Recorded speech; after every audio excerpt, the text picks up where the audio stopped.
இஸ்லாம் பற்றி பேச பேச எனக்கும் அது ரொம்ப ரொம்ப ரொம்ப விருப்பமாகவும் ஆவலாகவும் இருக்கிறது. அதை நான் தொடர்ந்து இப்போ அண்மையில் 2 நூல்கள் வாசித்து முடித்தேன். இஸ்லாம் பற்றி பெரியார் என்னென்னலாம் சொல்கிறாருன்னு ரொம்ப ரொம்ப ரொம்ப சிலிர்ப்பூட்டுகிற எழுத்து அது. நம்மை மிகவும் வசீகரிக்கிற எழுத்து அது. அப்படி ஒரு அறிவியல் பாங்கான ஒரு உலகத்தை பெரியார் கற்பனை செய்திருந்தாலும், கற்பிதம் செய்திருந்தாலும், மக்கள் வாழ்வுக்குள், மக்களுடைய நலத்திற்குள் இஸ்லாம் ஒரு மிகப்பெரிய மார்க்கம், ஒரு முன்னேறிய மார்க்கம் என்கிற ஒரு கருத்தையெல்லாம் பெரியார் மிக ஆழமாக அதில் பேசுகிறார், அவருடைய எழுத்துக்களில் பேசுகிறார். அப்படிப்பட்ட பெரியாரோடு நம்முடைய தாவூசாவும் நம்ம தாத்தா தான், நம்முடைய பாட்டன் தான் தாவூசாவும், வேற யாரோ கிடையாது. ஆனால் இதெல்லாம் பழக்கிறாங்க. இப்போ நான் சிறு வயதாக இருக்கும்போதே இன்னும் ஒரு 5 நிமிடத்தை முடிச்சிடுறேன். நான் சிறு வயதாக இருக்கும்போதும், அல்லது நான் திருமணம் முடிந்து என் பையனுக்கு திப்பு சுல்தான்னு பேர் வைக்கணும்னு நினச்சேன். எங்கள் அப்பா ஒத்துக்கலை. ஆனால் துலுக்கம் பேரை போய் வைக்கிற எங்கள் அப்பா ஒத்துக்கலை. அவர் பேர் வைக்கிற அந்த நிகழ்ச்சிக்கே வரல. அதெல்லாம் முடியாது, நான் ஒத்துக்க மாட்டேன். ஒத்துக்காட்டி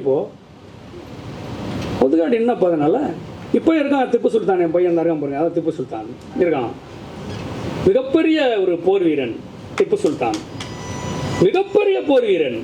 இஸ்லாமியர்கள் கூட அந்த பெயரை வைப்பதற்கு தயங்குகிற ஒரு நாட்டில் சோகால்டு இந்துவாக இருக்கிறனா அந்த பேரை வச்சு திப்பு சுல்தான் எவ்வளோ மிகப்பெரிய ஆளுங்க, மிகப்பெரிய அரசன், மிகப்பெரிய ஒரு பிரெஞ்சு புரட்சி ஆதரித்த ஒரு மகத்தான வீரன்.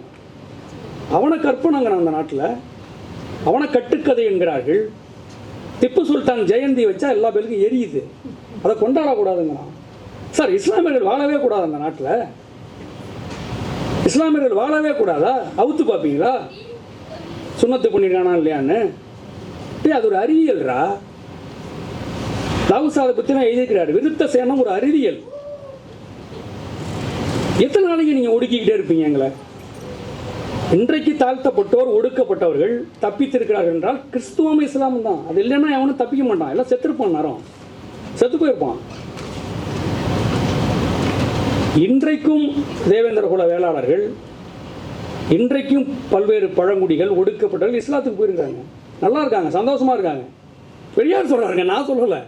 பா அங்கே போப்பா, சந்தோஷமா இருப்பா, உனக்கு எந்த பிரச்சனையும் கிடையாது, தீண்டாமை குற்றம் இல்லை, நீ ஒரு நிறைவான வாழ்க்கையை அங்கே வாழ முடியும். பெரியார் எழுதுறாரு.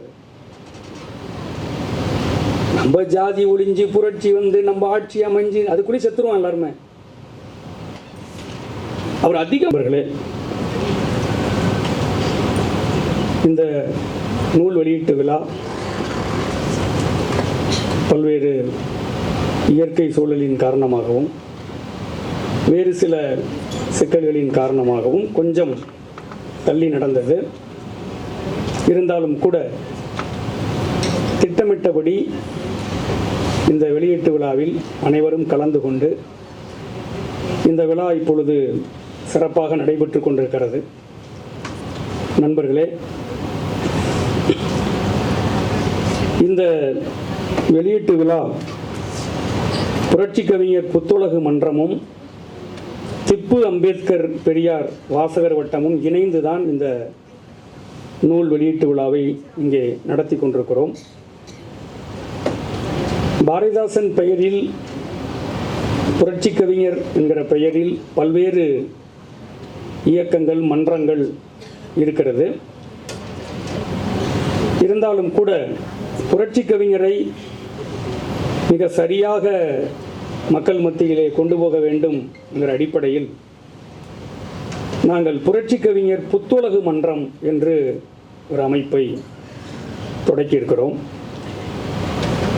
மற்றொரு அமைப்பு திப்பு அம்பேத்கர் பெரியார் வாசகர் வட்டம் என்கிற பெயரிலே இந்த அமைப்பை உருவாக்கியிருக்கிறோம். 2 அமைப்பும் சேர்ந்துதான் இந்த வெளியீட்டு விழாவை நடத்தி கொண்டிருக்கிறோம். இந்த 2 அமைப்புகள் குறித்தும் பலருக்கும் பல கருத்துகள் இருக்கக்கூடும். ஏனென்றால் நமது நாட்டில் ஏராளமான கட்சிகள், இயக்கங்கள், சங்கங்கள், மன்றங்கள் எல்லாம் இருக்கிறது. ஒவ்வொரு நாளும் ஒரு புது புது பேரிலே கட்சிகள், சங்கங்கள், அமைப்புகள் எல்லாம் கூட தோற்றுவிக்கலாம், அதில் ஒன்றும் தவறில்லை. ஆனாலும் கூட இந்த 2 அமைப்பும் சேர்ந்துதான் இந்த நூல் வெளியீட்டு விழாவை நாங்கள் இங்கே எடுத்திருக்கிறோம். இந்த அழைப்பிதழை வடிவமைப்பு செய்து முகநூலிலே பதிவிட்ட போது சில தோழர்கள் கேட்டார்கள், அது என்ன நீங்களும் திப்பு, அம்பேத்கர், பெரியார், வாசகர் வட்டமா அப்படின்னு ஒரு தோழர் கேட்டார். நான் மட்டுமல்ல, நிறைய பேர் இருக்கிறோம் என்று நான் ஒரே ஒரு பதிவை மட்டும் போட்டுவிட்டேன். ஆனால் இப்பொழுதெல்லாம் முகநூலில் தான் மிகப்பெரிய யுத்தங்களை நடத்தி கொண்டிருக்கிறார்கள். பல்வேறு அது போன்ற வடிவங்களில் தான் இப்போ எல்லோரும் அதிகமாக பேசுகிறாங்க. ஒரு 10,000 ரூபாய்க்கு ஒரு கைபேசி வாங்கிவிட்டால் இந்த நாட்டிலே எல்லோரும் மிகப்பெரிய விமர்சன கலையை கரைத்து குடித்தவர்களாக நம்ம நாட்டில் என்ன இருக்கிறாங்க. யாருக்குமே பொறுமை இல்லை, சகிப்புத்தன்மை இல்லை. எல்லார் மனசுலேயும் வன்மம் அப்படியே ஒவ்வொரு மனுஷனுக்கும் வன்மம், வெறுப்பு, கோபம். ஒரு மனிதன் சக மனிதனை எப்படியாவது சாச்சிடலாமான்னு வெறி கொண்டு திரிகிறாங்க எல்லாருமே. இதை நான் ரொம்ப அண்மையில் அது ரொம்ப தீவிரமாக நான் பார்த்துக்கிட்டு இருக்கேன். இந்த சூழலில் தான் இப்போ மணிக்கோ பன்னீர்செல்வம், இந்த புரட்சி கவிஞர் புத்துலக மன்றம், திப்பு, அம்பேத்கர், பெரியார், வாசகர் வட்டம், இவங்கெல்லாம் சேர்ந்து இந்த விழாவை ஏன் நடத்துகிறாங்க அப்படின்லாம் கேட்குறவங்க இருக்கிறாங்க. என்ன இவ்வளோ என்ன அக்கறை அனீஸ் பாத்திமாவுக்கு, ஏன் அதை நடத்துகிறார் என்று பேசுபவர்களும் இங்கே இருக்கிறாங்க. அவங்க முதல்ல புரிஞ்சுக்கணும், நான் ஒரு பேராசிரியர், நான் ஒரு ஆய்வாளன். எனக்கு இந்த சாதி வெங்காயம், மதப்பற்று, இனப்பற்று எந்த வெங்காயமும் எனக்கு கிடையாது. அது சின்ன வெங்காயமோ பெரிய வெங்காயமோ எந்த வெங்காயம் எனக்கு கிடையாது. பர்சனலாக எனக்கு அதெல்லாம் கிடையாது, நம்பிக்கையே கிடையாது. இந்த நம்பிக்கை கொண்டவன்கிற அடிப்படையில் தான் இன்றைக்கு இந்த நிகழ்ச்சி இவ்வளோ சிறப்பாக நடக்குதுன்னா அது எங்களுடைய உலகத் தமிழராட்சி மாணவர்கள் தான். அந்த மாணவர்களுக்கு நான் என்ன செய்கிறேன் அப்படிங்கிறது அவங்களுக்கு எல்லாருக்கும் தெரியும். நான் எப்படி செயல்படுறேன், எப்படி பேசுகிறேன், என்ன கருத்தை கொண்டு போவதற்காக நான் இதெல்லாம் செஞ்சுக்கிட்டு இருக்கேன்னு அவங்க எல்லாருக்குமே தெரியும். நான் ஒரு ஊரறிஞ்ச பார்ப்பேன். எனக்கு பூணூல் கிடையாது, பூணூல் நான் இல்லை, பூணூல் போட வேண்டியதில்லை. ஒரு வழக்காருக்காக சொல்கிறேன். இந்த அழைப்பிதழை முகநூலில் போட்டோன்னா உடனே ஒரு பதிவு, அவருக்கு தூக்கம், அது போட்டோன்னே தூக்கம் இல்லை, உடனே ஒரு பதிவை போடுறாங்க. சரி, இது தான் இருக்குமா? இப்போ கைபேசியில் எல்லாருக்குமே புலனக வசதி இருக்குது, எல்லோரும் கட்சேவி வச்சுருக்கிறாங்க. அதில் பதிவு போட்டால் ஒரு நண்பர் உடனே சொல்கிறார், நான் ஆதித்தமிழன். இப்போ நாமெல்லாம் பாதித்தமிழனா? நான் ஆதித்தமிழன், என் மண், என் நாடு தமிழ்நாடு. நான் ஒன்றும் வேறு நாட்டிலேருந்து வரல, நான் இந்த நாட்டில் தான் இருக்கேன். இப்போ பேசணும் பாருங்க. அப்புறம் இது தமிழ் மண், என்ன வண்டல் மண், கரிசல் மண், மணல், கல், செங்கல், ஜல்லி, அந்த அளவுக்கு பேசுகிறாங்க, ரொம்ப மோசமாக. அப்புறம் அவர் கேட்குறாரு, நீங்கள் இந்த திராவிட நாடு இதில் யார் நலன் இருக்குது அப்படின்னு அவர் கேட்குறாரு என்கிட்ட. நான் சொன்னேன், நீங்கள் ஆதித்தமிழன்னா முதல்ல நேராக போய் சோதனை சாலையில் லேபில் டெஸ்ட் பண்ணுங்கள். டெஸ்ட்டு பண்ணிவிட்டு என்கிட்ட பேசுங்க.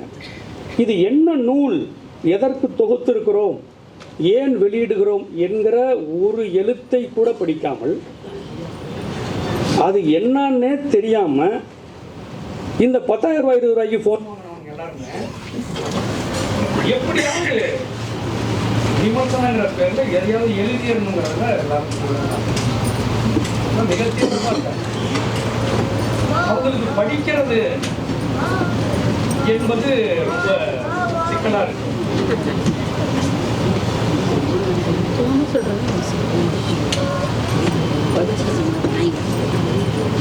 அது படிப்பது என்பது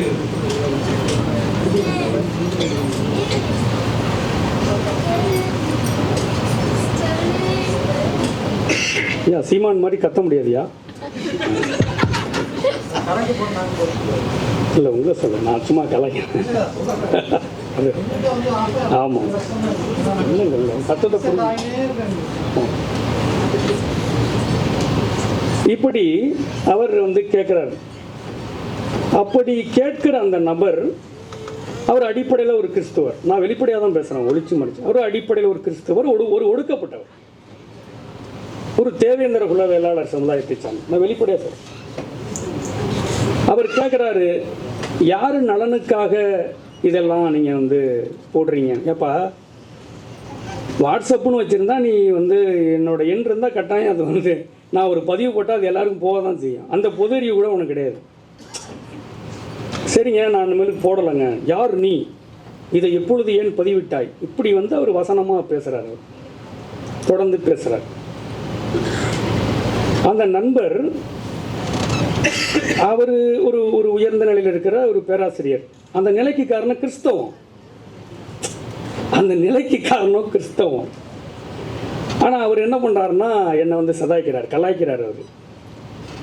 இப்படி இப்போ எல்லாருமே என்ன ஆகிட்டாங்கன்னா, வந்து பொதுவாக நான் கல்வி வளாகத்தில் பார்த்துக்கிட்டு இருக்கேன். எல்லாருமே என்ன ஆகிட்டாங்கன்னா, ஆதித்தமிழன், அப்புறம் வந்து அவர் வந்து நான் சேர பரம்பரை, அதுவும் அது இந்த இந்த இந்த சோழ பரம்பரை இருக்காங்கல்ல, இவங்க எல்லாருமே தஞ்சாவூர்காரங்க. இந்த தஞ்சாவூர்காரங்கெல்லாம் சோழ பரம்பரை அதுக்கு யார் தலகர் தரனா, மணியரசன் ஒரு தோழர் இருக்கார். நீங்கள் அரசியல் தெரிஞ்சவங்களுக்கு தெரியும். இந்த சோழ பரம்பரை என்ன பண்ணுதுன்னா, அந்த பாண்டிய பரம்பரை இருக்கார்ல சீமான், அவருக்கு எடுத்து கொடுக்குது. அவர் பனைமரம் ஏறுறாரு, ஆடு மாடு மேய்க்கிறாரு. இல்லை, இதெல்லாம் எதுக்கு சொல்ல வரேன்னா, கல்வி வளாகம்னு ஒன்று இருக்குல்ல, அதை இதெல்லாம் பாதிக்குதுங்கிறேன்னா. கல்வி வளாகத்தில் இதெல்லாம் பாதிக்குது. இப்போ அனீஸ் பாத்திமா வணக்கம் சொல்லேன்னு, இப்போ நான் வந்து ஒரு சோக்கால்டி இருந்தேன்னு வச்சுங்களேன், அவங்க ஒரு இஸ்லாமிய தோழர், ஒரு மாணவி, நீ என்னை பார்த்து ஏன் வணக்கம் வைக்கல அப்படின்னு நான் கேட்கலாமா? உனக்கு தெரியாது இஸ்லாம்னா என்னன்னு தெரியாது. இப்போ நான் வந்து ஒரு நாத்திகர் பகுதி, அதெல்லாம் விட்டுருங்க, அது ஒரு பக்கம் இருக்கட்டும். அவங்களுடைய பண்பாடு, அவருடைய பழக்க வழக்கம், கலாச்சாரம், அவர்கள் நீண்ட நெடிய காலம் பின்பற்றுறது அவருக்கு தெரியாது. அதான உண்மை, தெரியாது. நீ என்ன எனக்கு வணக்கம் வைக்கல அப்படின்னு வந்து கடுமையாக பேசுறது, சதாய்க்கிறது. ரூமுக்கு வா, என்ன நீ வணக்கம் வைக்கல, இனிமேல் வணக்கம்னு ஒன்று கற்றுக்க, இப்படி இருக்காங்க. அப்போ இந்த கல்வி வளாகமே எப்படி இருக்குன்னா, இப்போ கல்வி வளாகம் வந்து இப்போ நான் ஒரு 27 ஆண்டு என்னுடைய ஆசிரியர் பணி. இந்த 27 ஆண்டில் எனக்கு முன்னாடி பல தலைமுறைகள், பல பேராசிரியர்கள் பலரும் எனக்கு நிறைய அவங்க கூடலாம் தொடர்பு உண்டு. அவர்கள் எங்களுக்கு நிறைய போதித்தார்கள், கற்றுக் கொடுத்தார்கள், படிக்க வைத்தார்கள், எல்லாம் செஞ்சாங்க. ஆனால் இப்போ ஒரு கல்வி வளாகத்தில் நான் ரொம்ப வேதனையோடும் வந்து பகிர்றேன். கல்வி வளாகமே இன்றைக்கி எப்படி இருக்குன்னா, ஒரு பாசிச மயமாயிட்டு இருக்கு. கல்வி வளாகமே அகத்தியரை கொண்டு வந்து விடுறாங்க. கல்வி வளாகத்தில் அகத்தியர் வர்றாரு, அங்கேருந்து அகத்தியர் புறப்பட்டு வர்றாரு, என்னென்னமோ பண்ணுறாங்க. அகத்தியர் வேஷம் போடுறாங்க, காசிக்கு அழைச்சிட்டு போகிறாங்க எல்லாத்தையும். இதெல்லாம் கேட்கறதுக்கு தெம்பு திராணி கல்வியாளர்கிட்ட கிடையவே கிடையாது. ஒரு கல்லூரி ஒரு கல்லூரி பேராசிரியன், ஒரு கல்வி வளாகத்தில் இருக்கிற ஒரு ஆய்வாளன் பக்கத்தில் சமூகத்தில் என்ன நடக்குது என்பதை கண்டுகொள்ளாமல் இருக்கணும் அப்படிங்கிறது இப்போ தீவிரமாக எல்லாருக்கும் பரப்புகிறாங்க, பேசுகிறாங்க, குழப்பி அடிக்கிறாங்க. ஒரு நூற்றாண்டு கண்ட சுயமரியாதை முயற்சி, அது கல்வி வளாகத்தில் பேச விடாதுன்னு தடுக்கிறாங்க, மறுக்கிறாங்க, அதை பேச விடுறதில்லை. என்னென்னமோ பேசுகிறாங்க. அவ்வளோ பெரிய ஒரு மிக மோசமான கல்வி சூழலில் எல்லாரும் வாழ்ந்துட்டு இருக்கோம். இதை பேசாத, அதை படிக்காத, இது வேண்டாம், இது எல்லா இடங்கள்லையும். ஒரு காலத்தில் அதெல்லாம் எதிர்த்து, நான் சிறுவயதில் அதெல்லாம் எதிர்த்து போராடியவன், பேசியவன். ஆனால் இன்றைக்கி அது இல்லை. இன்றைக்கி வந்து பிழைப்புவாதத்தையே அதிகமாக வந்து பேசிக்கிட்டே இருக்கிறான். பிழைப்புவாதத்தை மிக கடுமையாக வந்து போத்துறாங்க. இதை பண்ணாத, இதை பேசாத என்கிற ஒரு பிழைப்புவாதம் இன்றைக்கி அதிகமாக இருக்குது.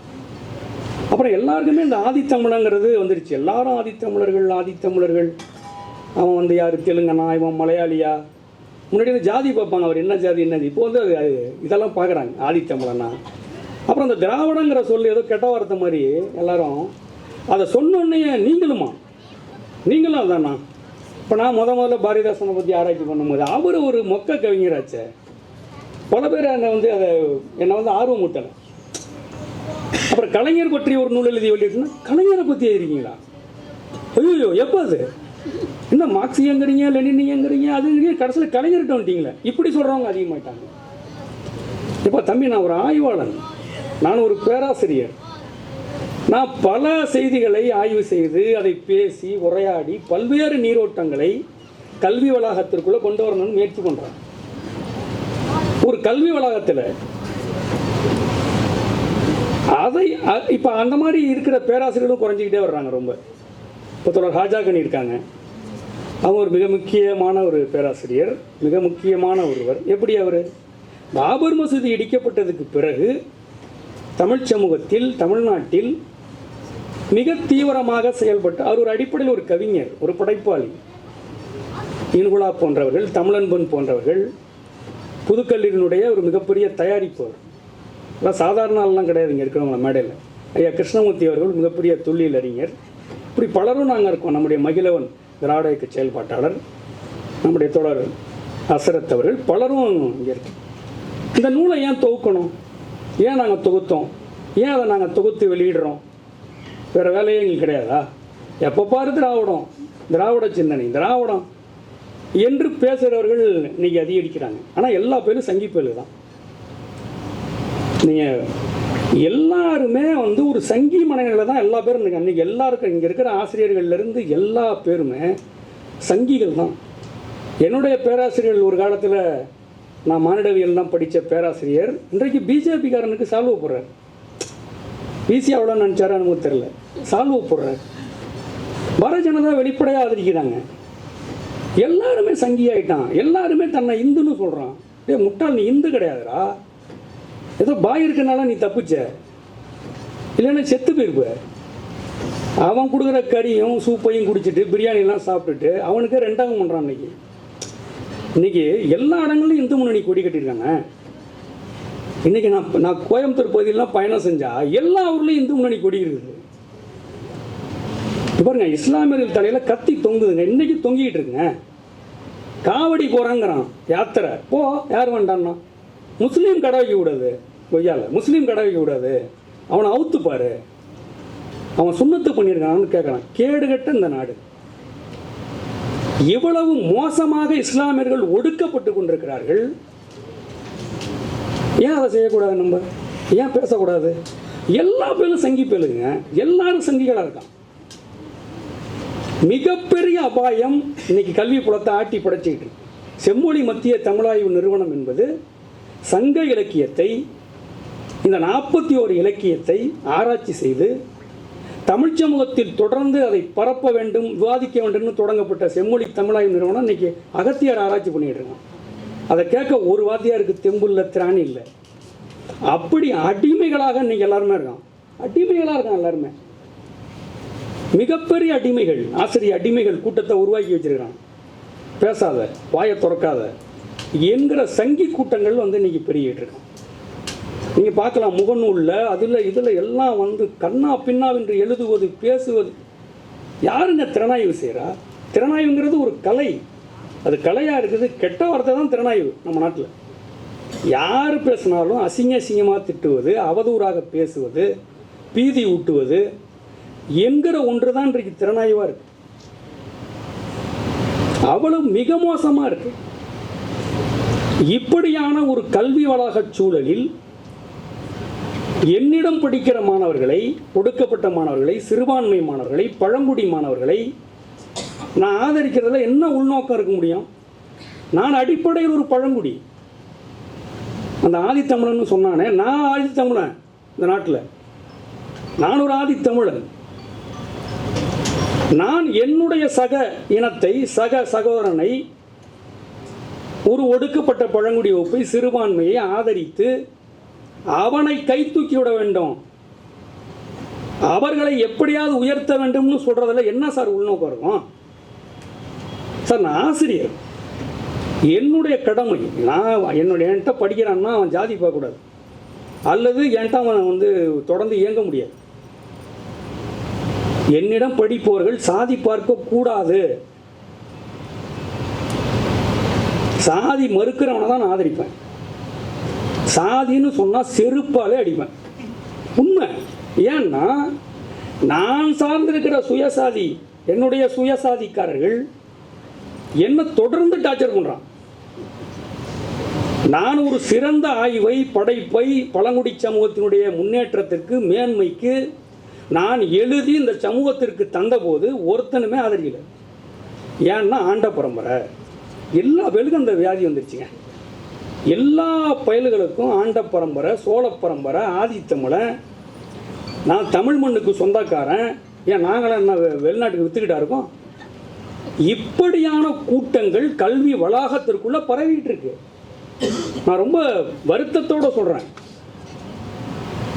எல்லாமே இன்றைக்கு கல்வி வளாகத்துக்குள்ள பரப்பு. எல்லா பயல்களும் மதவாதத்தை பிடித்து கொண்டு வந்து பரப்பிக்கிட்டு இருக்கான்.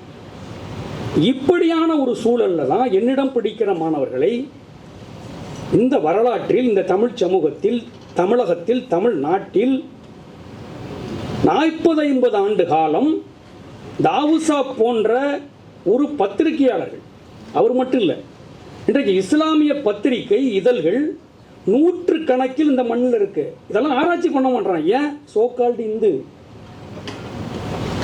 ஒவ்வொருவனுக்கும் இந்து என்கிற மனநிலை இருக்கிற வரையிலும் இஸ்லாமியர்களை அவர்கள் இரண்டாந்தர குடிமக்களாகத்தான் பார்ப்பார்கள். எழுதி வச்சுங்க. சைவமே தமிழ், தமிழே சைவம் என்பதான் வளாகத்தில் இன்னைக்கு பேசிக்கிட்டு இருக்கான். சைவத்தமிழ், வைணவத்தமிழ், சங்கீத்தமிழ் தான் இன்னைக்கு. ஏன் இஸ்லாமியனுடைய கொடை இல்லையா? கிறிஸ்துவர்கள் இந்த நாட்டில் எதுவுமே செய்யலையா? முப்பாட்டம் முருகன்னா மற்றவங்க அந்த நாட்டில் வாழலையா? இயேசுவை வணங்குறவள் இல்லையா? 5 வேளை தொடுகிற பாய் இல்லையா? என்ன முப்பாட்டம்? இது எல்லாம் கல்வி வளாகத்துக்குள்ள வருதுங்க. ஒரு கல்வி வளாகத்திற்குள் ஒரு பாசிச செயல்பாடு, சாதிய செயல்பாடு வருகிற போது என்னை போன்றவர்கள் கேட்க தானே செய்வோம். கேட்போம்ல, ஏன் கேட்க மாட்டோம்? அதனால வர்றதை பார்த்துட்டு போறோம். அலுவல் போனால் போகட்டும், சலுகை போனால் போகட்டும், தலைமுறை 100 கோடி கண்ட தமிழ் விடுதலை. பாரதிதாசன் சொல்லியிருக்காங்க பாட்டன், மிக்க மதவெறியர்கள் மேல்நிலை எய்துவிட்டால் தக்க முஸ்லீம்களை தாக்காமல் இருப்பாரோ. பாரதிதாசன் பாடியிருக்கான். தக்க முஸ்லீம்களை தாக்காமல் இருக்க. இன்னைக்கு இஸ்லாமியர்கள் தலையில கத்தி தொங்குது. இன்றைக்கு இதை நம்ம பேசணுமா இல்லையா? 30 ஆண்டு காலம் தாவூசா தாருல் இஸ்லாம் என்கிற பத்திரிகையின் வழியாக மொழி உணர்வை, மிக இஸ்லாமியர்களையும் இஸ்லாமிய கோட்பாடுகளையும் மிக தவறாக, பிழையாக பேசிக் கொண்டிருக்கிற அந்த நாட்டில் இதையெல்லாம் அம்பலப்படுத்தி ஒரு தாய்மொழி உணர்வு கொண்ட தாவூசா குத்பா போன்றவைகளை தாய்மொழியிலே சொல்ல வேண்டும் என்கிற ஒரு மொழி உணர்வு கொண்ட ஒரு மாமனிதர் தாவூசா. அந்த பத்திரிகை அந்த காலத்தில் குடியரசு, தமிழ் பொழில் போன்ற சக பத்திரிகைகளை ஆதரித்து அதற்கு மதிப்புரை எழுதி ஒரு நீண்ட நெடிய காலம் செயல்பட்ட அந்த இதழை இன்றைக்கு தமிழ் மாணவர்கள் ஆய்வு செய்ய வேண்டும். அப்படி ஆய்வு செய்வதுதான் மிக முக்கியமான ஒன்று. எல்லாம் கம்பராமாயணத்தை பற்றி ஆராய்ச்சி பண்ணுறான். இன்னமும் கம்பராமாயணத்தை தூக்கி பிடிச்சிட்டு இருக்கான். இன்னைக்கே ராமாயணத்தை ஆராய்ச்சி செய்கிறான். ஆனால் நிலைமை கொஞ்சம் மாறி இருக்கு. சங்க இலக்கியங்களை, சிலப்பதிகாரத்தெலாம் ஆராய்ச்சி பண்ணுறோம். ராமாயணத்தை ஆராய்ச்சி பண்ணுறாங்க. கம்பன் கழகம்னு ஒரு சங்கி கூட்டம் இருக்கானுங்க. கம்பன் கழகம்னு ஊரெல்லாம் கும்மி அடிச்சுக்கிட்டு இருக்கான். மண்டோதரி என்ன செய்தால் தெரியுமா? என்ன பண்ணாரியா? என்ன பண்ணா மண்டோதரி? அது என்னமோ மெய்யாலுமே அந்த நாட்டில் அது நடந்தது மாதிரியும் அதை இந்த கதைகளை வைத்து அது ஒரு அது ஒரு தனி புஸ்தகம். அது வேற ஒன்றும் கிடையாது. ஒரு தனி பிரதி, தமிழ்நாட்டில் ஒரு தனி பிரதியாக இருக்கிற கம்பராமாயணத்தை வைத்துக்கொண்டு அதை ஒரு கழகத்தை உருவாக்கி தமிழ்நாடு முழுக்க பேசுறாங்க. பாபர் மசூதி இடிக்கப்பட்ட போது கம்மன் கழகம் என்னங்க சொன்னுச்சு? கம்மன் கழகத்தில் போற நல்ல பார்ப்பன இல்லாத அரசியல்ல பலன் பெற்ற, பங்கு பெற்ற அயோக்கியர்கள் போறாங்க அம்மன் கழகத்துக்கு. பாபர் மசூதி இடிச்சாங்கல்ல, என்ன சொன்ன நீ? சொல்லு, என்ன பேசினாய்? அல்லது செம்மொழி அங்கீகாரம் தந்த போது கம்மன் கழகத்தின் நிலைப்பாடு என்ன? அவ்வளவு மிக மோசம். மாணவர்களே கிராமப்புறங்களில் இருந்தும் வெவ்வேறு சாதிய சமூக சூழலில் தான் வந்து படிக்க வரான். அவனை ஜனநாயகப்படுத்துவதும் அவனை சக மனிதனாக மக்கள் மையப்படுத்துகிற வேலையை தானே ஒரு ஆசிரியர் செய்யணும், ஒரு ஆய்வாளர் செய்யணும். அனீஸ் ஃபாத்திமா ஒரு சிறுபான்மைன்னு சொல்லக்கூடாதான்.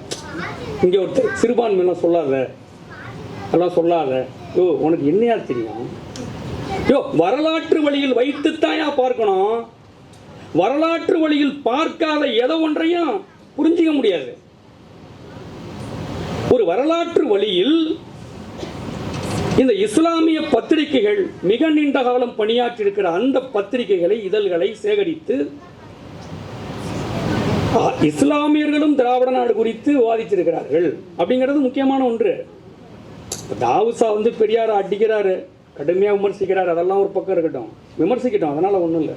விமர்சனத்துக்கு அஞ்சுகிறவர்கள் கிடையாது. பெரியாரிஸ்டுகளோ சுயமரியாதையாளர்களோ யாரும் அஞ்ச போகிறதெல்லாம் கிடையாது.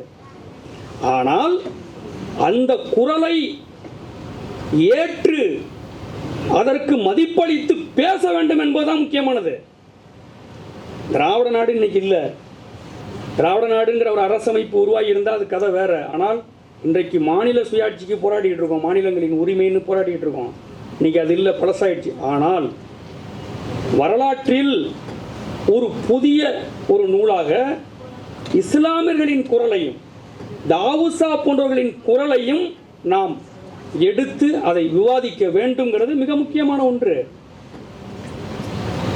அந்த அடிப்படையில் திராவிட நாடு என்கிற ஒரு கற்பிதம், ஒரு கருத்து உருவம், அது மிக முக்கியமான ஒரு வரைவு. அந்த வரைவை அது நடைமுறையாகல. இந்திய ஒன்றிய அரசு மூர்க்கமாக அதை நசுக்கிட்டாங்க. அதெல்லாம் வர இந்த திராவிட நாட்டு கோரிக்கையை தாவுசா போன்றவர்கள் பெரியாரிடம் அவர்கள் முன்வைத்த விவாதங்கள், உரையாடல்களை நாம் தொகுத்திருக்கிறோம். அதாவது உரையாடல் என்பது மிக முக்கியமான ஒன்றுங்க. நான் பேச மாட்டேன், நான் விவாதிக்க மாட்டேன் அப்படின்லாம் சொல்லக்கூடாது. விவாதிக்கணும். விவாதித்தால்தான் கருத்து வளரும். அப்படி ஒரு விவாதத்தை, அதான் அதில் நூலில் குறிப்பிட்டிருப்பாங்க அனீஸ் பாத்திமா, உரையாடல்களின் பொற்காலம், உரையாடலை கனவு காண வேண்டும் அப்படின்னு அதில் நாங்கள் குறிப்பிட்டிருக்கோம், அந்த நூலில் குறிப்பிட்டிருக்கோம். அதற்கு ஒரு மதிப்புரை எழுதியவர் மந்தவெளி இமாம், அவரும் அதை மிகச் சிறப்பாக ஒரு மதிப்புரை கொடுத்துருக்கார். அதை படிக்கிறார். அதை படித்து மிகச் சிறப்பான இலியாஸ், மிகச் சிறப்பான ஒரு மதிப்புரையை அதில் வழங்கியிருக்கிறார்.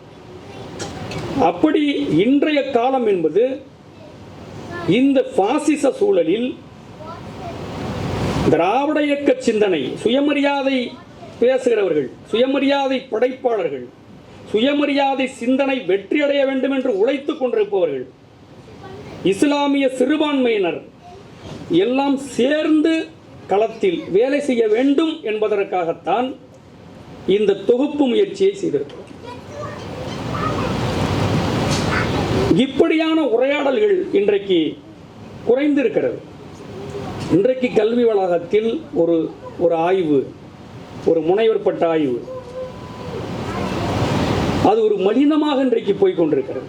ஆனால் இந்த சூழலில் ஒரு காத்திரமான உரையாடலை செய்ய வேண்டும் என்கிற அடிப்படையில் தான் இப்படியான ஆய்வுகளை செய்ய வேண்டும் என்கிற ஒரு முயற்சியின் காரணமாகத்தான் அனீஸ் பாத்திமா இந்த நூலை எழுதியிருக்கிறார்.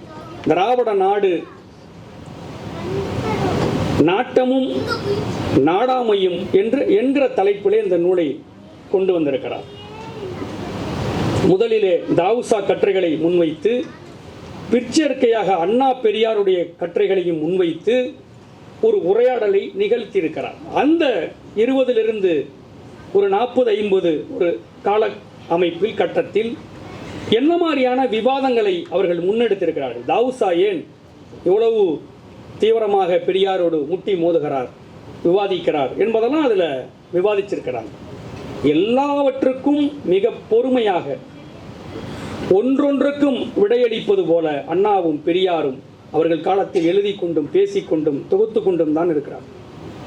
இப்படியான ஒன்றை இன்றைக்கு மாணவர் மத்தியிலே பரப்புவது, கடத்துவது என்பது மிக முக்கியமான ஒன்று. இன்றைக்கு ஒரு பக்கம் சங்கி கூட்டம், இன்னொரு பக்கம் சீமான், மணியரசன் போன்றவர்கள், குடி தேசியவாதிகள், இது எல்லாமே கல்வி வளாகத்தை பாதித்து கொண்டிருக்கிறார்கள். இன்றைக்கும் பேராசிரியர்கள், நாம் தமிழர் பேராசிரியர்கள், பாமக பேராசிரியர்கள், பாஜக பேராசிரியர்கள் எல்லாம் இன்றைக்கி இருக்கான். ஒரு காலத்தில் பேராசிரியர்கள்லாம் எப்படி இருப்பாங்க? சிபிஐ, சிபிஎம், கம்யூனிஸ்ட் பேராசிரியர்கள், இடதுசாரி பேராசிரியர்கள், பல்கலைக்கழகத்துக்கு போனோம்னா நெடுஞ்செழியன், செல்வேந்திரன் போன்ற பெரியாரிய சமூக நீதி பேசுகிற பேராசிரியர்கள் பல்வேறு பல்கலைக்கழகங்களில் இருந்தார்கள். பேராசிரியர் நெடுஞ்செழியன் போன்றவர்கள், ஆசீவகம் போன்ற மிகப்பெரிய ஆய்வுகளை எல்லாம் முன்னெடுத்தவர்கள், அடிப்படையில் ஒரு திராவிட இயக்க சிந்தனையாளர், பல கம்யூனிஸ்ட் பேராசிரியர்கள் எல்லாமே இருந்தாங்க. இன்றைக்கு அந்த நிலைமை என்பது இன்றைக்கு ஒரு கேள்விக்குறியாக மாறிக்கொண்டிருக்கிறது.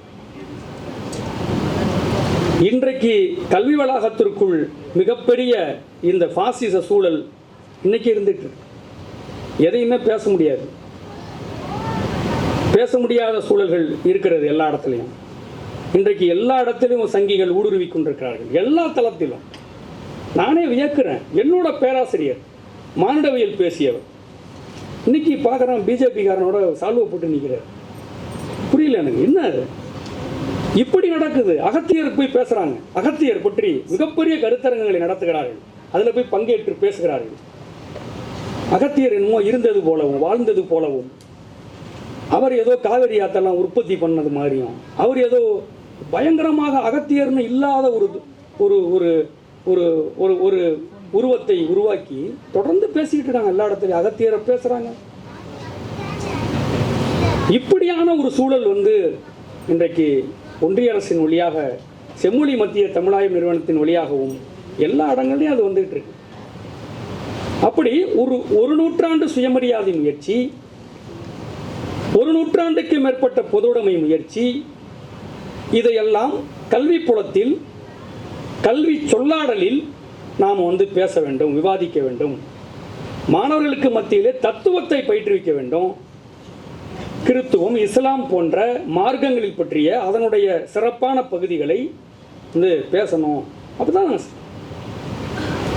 நானே ஒரு முக்கா முஸ்லீம் ஆயிட்டேன் இன்னைக்கு. அப்படி இருக்கு நிலைமை. அதனுடைய பல்வேறு சிறப்பு அம்சங்கள், சிறப்பு கூறுகள் என்னை கவர்கிறது.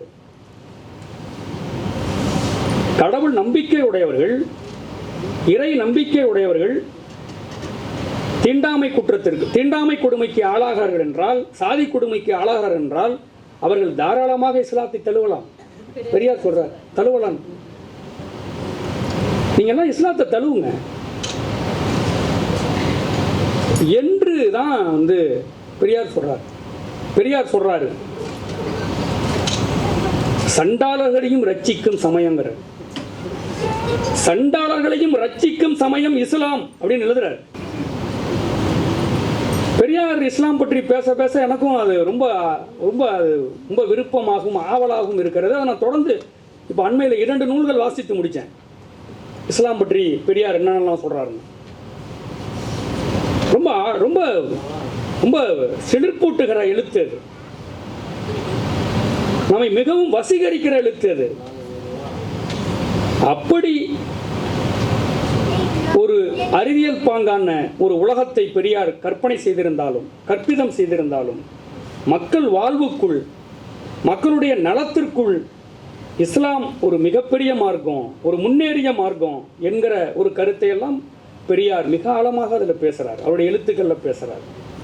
அப்படிப்பட்ட பெரியாரோடு நம்முடைய தாவூசாவும் நம்ம தாத்தா தான், நம்முடைய பாட்டன் தான் தாவூசாவும், வேற யாரோ கிடையாது. ஆனால் இதெல்லாம் பழக்கிறாங்க. இப்போ நான் சிறு வயதாக இருக்கும்போதே, இன்னும் 5 நிமிடத்தை முடிச்சிடுறேன். நான் சிறு வயதாக இருக்கும்போதும், அல்லது நான் திருமணம் முடிந்து என் பையனுக்கு திப்பு சுல்தான்னு பேர் வைக்கணும்னு நினச்சேன். எங்கள் அப்பா ஒத்துக்கல. ஆனால் துலுக்கம் பேரை போய் வைக்கிற எங்கள் அப்பா ஒத்துக்கல. அவர் பேர் வைக்கிற அந்த நிகழ்ச்சிக்கே வரல. அதெல்லாம் முடியாது, நான் ஒத்துக்க மாட்டேன். ஒத்துக்காட்டி என்னப்பா அதனால? இப்போ இருக்கான் திப்பு சுல்தான், என் பையன் தான் இருக்கான் பாருங்க, அதான் திப்பு சுல்தான் இருக்கான். மிகப்பெரிய ஒரு போர் வீரன் திப்பு சுல்தான், மிகப்பெரிய போர் வீரன். இஸ்லாமியர்கள் கூட அந்த பெயரை வைப்பதற்கு தயங்குகிற ஒரு நாட்டில் சோகால்டு இந்துவா இருக்கிற நான் அந்த பேரை வச்சு திப்பு சுல்தான் எவ்வளோ மிகப்பெரிய ஆளுங்க, மிகப்பெரிய அரசன், மிகப்பெரிய ஒரு பிரெஞ்சு புரட்சி ஆதரித்த ஒரு மகத்தான வீரன். அவனை கற்பனைங்கிறான் அந்த நாட்டில், அவனை கட்டுக்கதை என்கிறார்கள். திப்பு சுல்தான் ஜெயந்தி வச்சா எல்லா பேருக்கும் எரியுது, அதை கொண்டாடக்கூடாதுங்கிறான். சார், இஸ்லாமியர்கள் வாழவே கூடாது அந்த நாட்டில்? இஸ்லாமியர்கள் வாழவே கூடாதா? அவுத்து பார்ப்பீங்களா சுண்ணத்து பண்ணியிருக்கானா இல்லையான்னு? அது ஒரு அறிவியல்ரா. தாவூசாவை பற்றி நான் எழுதியிருக்கிறார், விருத்த சேனம் ஒரு அறிவியல். எத்தனை நாளைக்கு நீங்கள் ஒடுக்கிக்கிட்டே இருப்பீங்க எங்களை?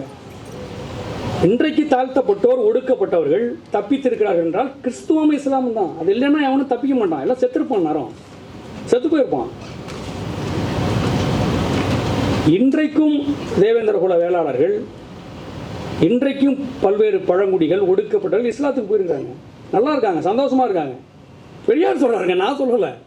பா அங்கே போப்பா, சந்தோஷமா இருப்பா, உனக்கு எந்த பிரச்சனையும் கிடையாது, தீண்டாமை குற்றம் இல்லை, நீ ஒரு நிறைவான வாழ்க்கையை அங்கே வாழ முடியும். பெரியார் எழுதுறாரு. நம்ம ஜாதி ஒளிஞ்சு புரட்சி வந்து நம்ம ஆட்சி அமைஞ்சு அதுக்குள்ளே செத்துருவோம் எல்லாருமே. உடனடியாக நாம் ஒரு சிறந்த வளமான நல்ல வாழ்க்கையை வரணும். பக்கத்திலே இஸ்லாம் இருக்கு, பக்கத்தில் எந்த இருக்குங்க, பக்கத்தில் இருக்கு, நம்ம சமயத்தில் போய் தள்ளிடலாம். பெரியார் சொல்றார். அவரோடு தான் தாவூத் ஷா தொடர்ந்து தன்னுடைய இதழ்களிலே மிகப்பெரிய சமரை தொடுக்கிறார். அவர் தாவூத் ஷா அவருடைய குரல் என்பதை நம்ம வந்து புறக்கணிக்க முடியாது, அதை தவிர்க்க முடியாது, நாம் எரிச்சலடைய வேண்டியதில்லை. ஆனால் அவருடைய அச்சத்தை, அவருடைய அது குறித்த ஒரு தெளிவை நாம் வழங்கணும். அப்போ இப்படியான ஒரு விவாதம் 20கள் 30கள் 40களில் நடத்திய பத்திரிகைகள், திராவிட நாடு ஆதரிக்கிறார். தாவூத் ஷா ஆதரித்து பல்வேறு நபர்கள் அதில் கட்டுரைகள் எழுதுகிறார்கள். இப்படியான ஒரு காலத்தினுடைய ஒரு வரலாற்றை, அந்த செய்திகள் எல்லாம் எடுத்து வந்து மாணவர் சமூகத்திற்கு, தமிழ் சமூகத்திற்கு, மக்கள் மத்தியிலே இதை ஒரு நூலாக கொண்டு வர வேண்டும். இந்த நூல் வந்து 150 ரூபாய், ரொம்ப குறைவான ஒரு விலைதான்.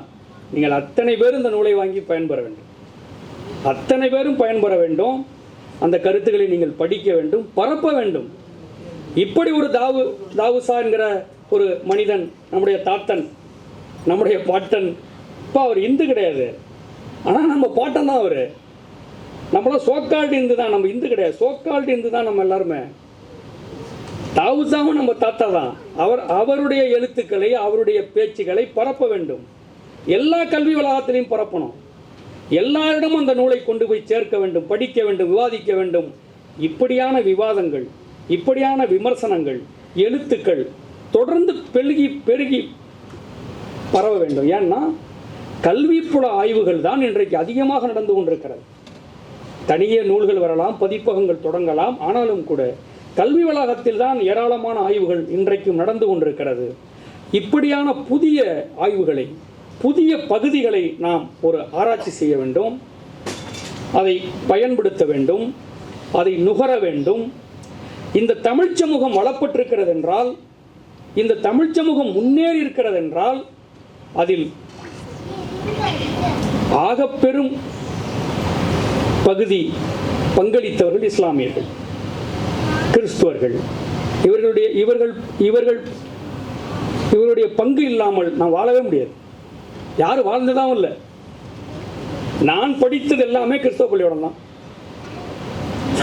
நான் படித்ததெல்லாம் கிறிஸ்தவ பள்ளிக்கூடம். நாம் கல்வி பெற்றது கிறிஸ்தவர்களால். நாம் எல்லாமே நம்முடைய தமிழ் சமூகம் பெற்ற அத்தனை பயனும் இஸ்லாமியர்களால், கிறிஸ்தவர்களால். கொஞ்சம் கூட வெட்கம் இல்லாமல், ரோஷம் இல்லாமல், மானம் இல்லாமல்